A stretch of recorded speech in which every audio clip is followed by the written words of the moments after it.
ഇന്ന് കേരളത്തിലെ ഏറ്റവും പ്രശസ്തയായ വ്യക്തിത്വമാണ് ഹണി റോസ്. അപ്പൊ ഹണി റോസിന്റെ കൂടെ ഒന്ന് നിൽക്കാൻ കഴിഞ്ഞത് ഒരു ഭാഗ്യമാണ്. അപ്പൊ ഞാൻ എന്തെങ്കിലും പറയുന്നത് നിങ്ങൾക്ക് ഇഷ്ടപ്പെടില്ല. കാരണം നിങ്ങളൊരു മധുര ഭാഷണം കേട്ട് കഴിഞ്ഞ് നിൽക്കുന്നവരാണ്. ഈ യുനീബ് അവളെൻ്റെ പ്രിയ പുത്രിയാണ്. അവരുടെ ഈ സ്ഥാപനം ഉത്തരോത്തരം ഉയർന്നു വരട്ടെ എന്നുള്ള പ്രാർത്ഥന എന്നും മനസ്സിലുണ്ട്. അതിന് ഏറ്റവും ഐശ്വര്യമുള്ള കൈകൊണ്ടാണ് ഇതിന് തുടക്കം കുറിച്ചത് ഹണി റോസിന്റെ. ഇന്ന് കേരളത്തിലെ ഏറ്റവും പ്രശസ്തയായ വ്യക്തിത്വമാണ് ഹണി റോസ്. അപ്പൊ ഹണി റോസിന്റെ കൂടെ ഒന്ന് നിൽക്കാൻ കഴിഞ്ഞത് ഒരു ഭാഗ്യമാണ്. നിങ്ങൾക്ക് എല്ലാവർക്കും ഞാൻ ആശംസകൾ തരുന്നു. ഞാൻ എൻ്റെ വാക്കുകൾ അവസാനിപ്പിക്കുന്നു.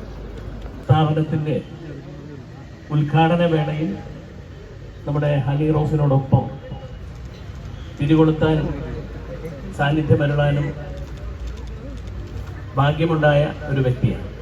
അതിന് പ്രധാന കാരണം നമ്മുടെ എല്ലാം പ്രിയങ്കരിയായിരുന്ന ആലുവക്കാർക്ക് എന്നും പ്രിയപ്പെട്ട അച്ചാമ്മ ടീച്ചറുടെ മകൾ നടത്തുന്ന സ്ഥാപനം എന്ന നിലയിൽ നമ്മളെല്ലാവരും കൂടിച്ചേർന്നാണ് ഇതിന് തുടക്കം കുറിച്ചത്.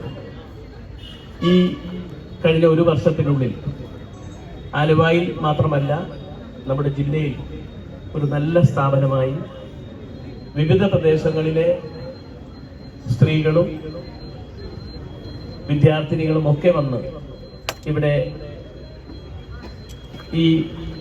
ഇവിടെയുള്ള സൗഭാഗ്യം